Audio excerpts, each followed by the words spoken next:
Beberapa bulan lalu, Lakers selalu terjebak di situasi yang aneh dan gak jelas.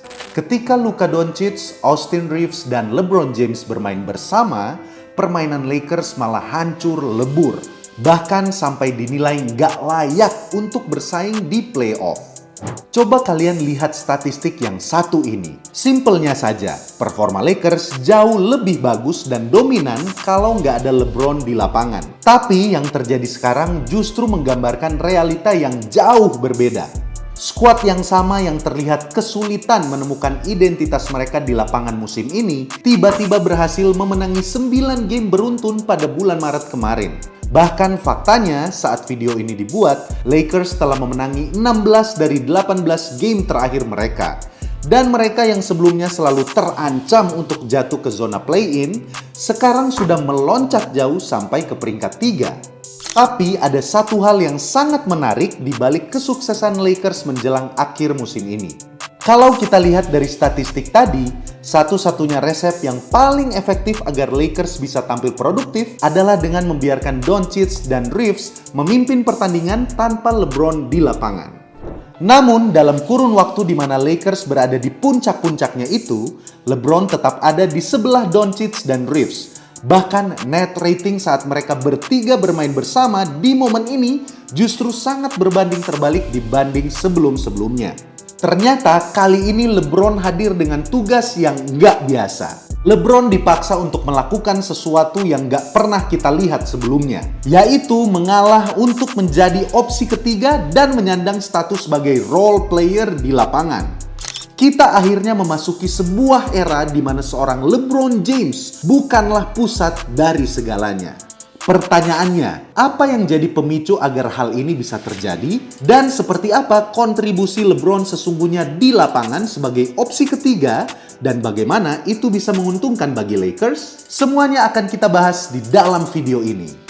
Tapi sebelum menjawab pertanyaan-pertanyaan itu, kita perlu untuk kilas balik dan memahami lagi bagaimana awalnya LeBron dianggap sebagai sumber masalah untuk Lakers. Setelah Doncic datang, Lakers jadi punya dua bintang yang sangat dominan dan selalu membutuhkan bola di tangan mereka. Kedua pemain ini sama-sama sudah terbiasa untuk mengatur offense tim pada setiap detik di lapangan.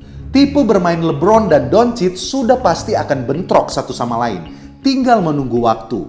Dan benar saja, hasil pertama yang mereka dapat dengan dua pemain ini tidak memuaskan. Di playoff tahun kemarin, mereka langsung dipulangkan di ronde pertama dan hanya bisa meraih satu kemenangan saja. Tapi yang terjadi beberapa bulan setelahnya jauh lebih parah lagi. Di titik ini, semua orang termasuk LeBron pasti sudah merasa kalau dia bukanlah pemain utama Lakers lagi. Secara usia, itu sudah nggak masuk akal kalau dibandingkan dengan Doncic yang jauh lebih muda dan segar. Tapi LeBron tetap saja ngotot kalau dia masih jadi pemain nomor 1 Lakers. Dan itu bisa dilihat dengan dia yang memutuskan untuk mengambil player option di kontraknya yang besarnya sampai 52 juta dolar atau sekitar 884 miliar rupiah. Sehingga ruang gaji atau salary cap Lakers semakin menipis dan mereka cuma bisa merekrut pemain-pemain cadangan apa adanya. Situasinya pun semakin membingungkan. Pada awal musim reguler dengan Austin Reeves yang terus berkembang dan jadi semakin menakutkan sebagai mesin pencetak skor, sedangkan saat itu LeBron masih duduk manis di bangku cadangan karena cedera yang umumnya dialami oleh orang-orang yang sudah tua. Saat LeBron sudah kembali bermain di lapangan, dia tetap bersikeras memenuhi egonya. Sering mengendalikan bola termasuk dalam pick and roll dan melakukan isolation berkali-kali untuk menjaga harga dirinya sebagai pemain terhebat sepanjang sejarah NBA. Hasilnya, Lakers secara keseluruhan cuma menduduki peringkat 11 dalam offensive rating. Bahkan untuk defensive rating, mereka terpuruk di peringkat 24. Ini pastinya bukan angka-angka yang mewakili sebuah tim kandidat juara NBA. Padahal dalam roster mereka ada Luka Doncic dan LeBron James. Tapi satu momen yang setelah ini akhirnya mengubah segalanya untuk LeBron dan Lakers. Di game melawan Denver Nuggets pada 5 Maret 2026, LeBron mengalami cedera di sikutnya dan dia lagi-lagi harus keluar dari lapangan. Cedera ini kelihatannya memang nggak separah itu, karena dia akhirnya cuma absen 3 game. Tapi justru ini adalah cedera yang paling berdampak bagi LeBron. Bukan karena performanya bakal menurun setelah pulih, tapi dia terpaksa untuk membuka mata dan memahami potensi Lakers yang sesungguhnya. Lakers berhasil memenangi 3 game itu. Luka terlihat lebih leluasa untuk tampil dominan dan mengendalikan jalannya pertandingan. Para musuh akhirnya memberi perhatian lebih ke Doncic, dan ini membuat Reeves semakin bersinar sebagai opsi offense kedua di lapangan. LeBron akhirnya menyadari kalau permainan Doncic dan Reeves sangat sempurna untuk satu sama lain. Jadi saat LeBron sudah aktif lagi, dia ingin mencoba untuk mengalah dan melebur dengan gaya bermain mereka. Ini bukan pendapat gue sendiri ya guys, karena LeBron sendiri yang mengatakan hal tersebut ke media. Dan ternyata LeBron benar-benar serius dengan perkataannya itu. Di game pertamanya setelah cedera sikut, LeBron cuma 3 kali saja melakukan pick and roll sebagai yang mengontrol bola. Terendah kedua sepanjang karirnya sejak statistik ini mulai dicatat. Selain itu, dalam 6 game pertama sejak pulih dari cedera, yang mana Lakers memenangi semua game itu, persentase usage rate LeBron atau simpelnya seberapa sering dia digunakan timnya untuk menembak bola cuma 21,3%. Sebagai perbandingan, usage rate LeBron pada musim sebelumnya adalah 29,1%, bahkan 3 tahun yang lalu sampai 32,2%. Berapa lama dia memegang bola dan melakukan dribble pun menunjukkan tren penurunan yang konsisten juga. Tapi masih ada statistik lain yang bisa menggambarkan perubahan gaya bermain LeBron ini dengan jelas. Sebelum mengalami cedera, frekuensi isolation yang dilakukan LeBron sepanjang pertandingan adalah 14,6%. Tapi dalam beberapa game setelah cederanya itu, angka itu berubah menjadi 4,1%, menurun drastis. Dengan kata lain, LeBron sudah mengorbankan peran dan statusnya sebagai pemain utama dan membuang dominasi yang selalu melekat dengan dirinya selama lebih dari 20 tahun terakhir. Kalian juga perlu untuk melihat perbandingan ini. Seorang analis bernama Sam Quinn telah mengumpulkan data tentang bagaimana persentase tipe menyerang LeBron. Mulai dari transition, cutting, sampai pick and roll. Itu semua menurun seiring berjalannya waktu. Pada musim 2019-2020, ketika LeBron masih di masa-masa prime-nya dan berhasil membawa Lakers jadi juara, angka-angkanya menjelaskan kalau LeBron adalah sosok utama yang mendikte jalannya sebuah pertandingan. Lebih banyak isolation, pick and roll sebagai ball handler, dan cutting yang sangat sedikit. Trennya masih terlihat serupa pada musim 2023-2024, di mana itu adalah terakhir kalinya LeBron jadi pemain utama Lakers selama semusim penuh. Tapi pada musim ini, khususnya setelah kembali dari cedera, persentasenya langsung berubah drastis. Dia jadi lebih banyak melakukan transition dan cutting, dibanding isolation dan pick and roll sebagai ball handler. Bahkan dia mulai lebih untuk jadi rollman atau orang yang memasang screen. Tapi yang LeBron dan Lakers eksekusi di lapangan jauh lebih indah daripada angka-angka statistik itu. Ini salah satu contohnya. Di sini LeBron berada di posisi yang pasif. Bola sepenuhnya ada di dalam kendali Doncic, dan dia ingin melakukan pick and roll dengan DeAndre Ayton. Doncic sudah dikenal sebagai pemain pick and roll yang hebat. Dan umumnya rollman Doncic yang dalam konteks ini adalah Ayton akan mendapatkan alley-oop yang lebih mudah berkat Doncic. Tapi dalam strategi ini Ayton cuma dipasang sebagai tipuan. Para pemain Rockets akhirnya terpancing dengan mereka berdua. Dan tanpa mereka sadari, LeBron jadi sangat terbuka lebar. Dan akhirnya alley-oop-nya diberikan kepada LeBron. Menurut gua ini adalah strategi yang luar biasa. Karena bagaimana bisa pemain seperti KD lupa menjaga seorang LeBron James? Ini juga menjadi salah satu gambaran bagaimana LeBron bisa memaksimalkan reputasi Doncic sebagai playmaker dan pencetak skor yang mengerikan.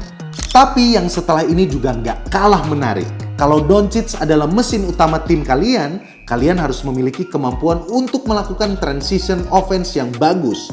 Karena Doncic sendiri jarang berlari di lapangan. LeBron menyadari hal tersebut.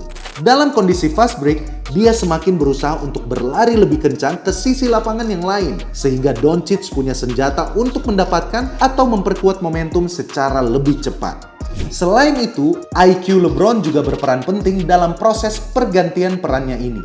Di cuplikan ini, setelah Doncic berhasil membuat defense musuh jadi berantakan, dia mengoper bola ke LeBron. Musuh-musuhnya akhirnya harus berusaha lebih cepat untuk menutup LeBron. Terlebih karena reputasinya sebagai mesin pencetak skor yang hebat. Setelah LeBron berhasil menarik mereka, dia langsung mengoper bola ke rekan setimnya yang jauh lebih terbuka dan akhirnya poin bisa dicetak lebih mudah. LeBron yang dulu mungkin akan menerobos defense itu dan melakukan drive yang keras. Tapi tidak untuk LeBron yang sekarang. Dengan semua pengorbanan LeBron ini, Doncic akhirnya bisa mencapai level yang belum pernah dia sentuh sebelumnya selama memakai seragam Lakers. Dengan usage rate dan frekuensi isolation yang tinggi, Doncic sampai bisa mencatat rata-rata 40 poin, 8,5 rebound, dan 7,5 assist per game dalam periode 9 kemenangan beruntun tadi. Wow!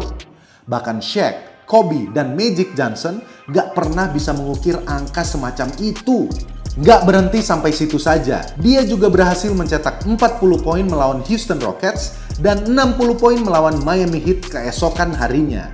Itu artinya 100 poin dalam waktu 24 jam.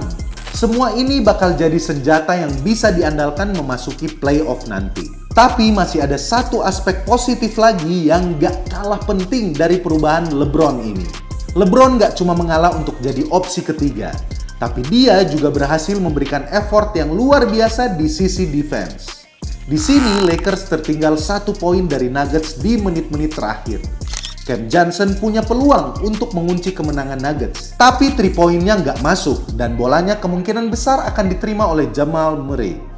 Tapi yang LeBron lakukan, dia langsung melompat dan menjatuhkan dirinya untuk merebut bola itu. Mereka akhirnya melakukan jump ball, dan setelah itu Marcus Smart berhasil mencuri bola dan mencetak poin krusial. Dalam aksi ini, LeBron seolah memberi sinyal kalau defense Lakers sebenarnya bisa lebih bagus dari yang sekarang. Kalau seorang pemain 41 tahun rela terjun bebas dengan resiko cedera yang tinggi cuma untuk mengamankan bola, seharusnya rekan setimnya yang jauh lebih muda bisa juga melakukan hal yang lebih dari itu. Dan ternyata efeknya jauh lebih manjur dibanding ekspektasi banyak orang. Doncic yang selama ini dikenal malas-malasan melakukan defense, tiba-tiba sering berusaha untuk mencuri bola. DeAndre Ayton yang awalnya masih merasa kalau dirinya adalah pemain utama Lakers, sekarang jadi sadar diri kalau dia harusnya jadi pemain yang memberikan effort 100% di lapangan. Marcus Smart yang beberapa tahun ke belakang mengalami penurunan performa, mulai menemukan jati dirinya lagi sebagai mantan Defensive Player of the Year. Bahkan pencetak skor hebat seperti Anthony Edwards dan Murray sangat kewalahan saat mereka berhadapan dengan Smart. Meski punya prestasi dan karir yang sangat legendaris, LeBron akhirnya bersedia untuk mengambil peran yang lebih kecil. Ini adalah momen yang langka karena legenda-legenda seperti Magic, Larry Bird, Kobe Bryant, bahkan Michael Jordan gak bisa melakukan hal seperti ini. Memang sih ada pemain Hall of Fame yang juga mengalah di akhir karirnya, seperti Jason Kidd dan Gary Payton.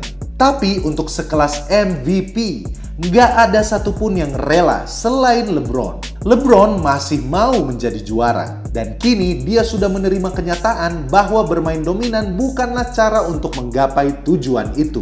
Dengan menjadi opsi ketiga dan role player untuk Doncic, kemungkinan Lakers untuk jadi juara tahun ini jadi semakin tinggi dibanding sebelumnya. Itulah episode kali ini. Udah nggak zaman lagi bikin jersey berminggu-minggu. Di Easy Sportswear 4 hari jadi. Free design, bisa custom satuan. Harganya mulai dari 100 ribuan aja. Gas pantengin all shopnya ya.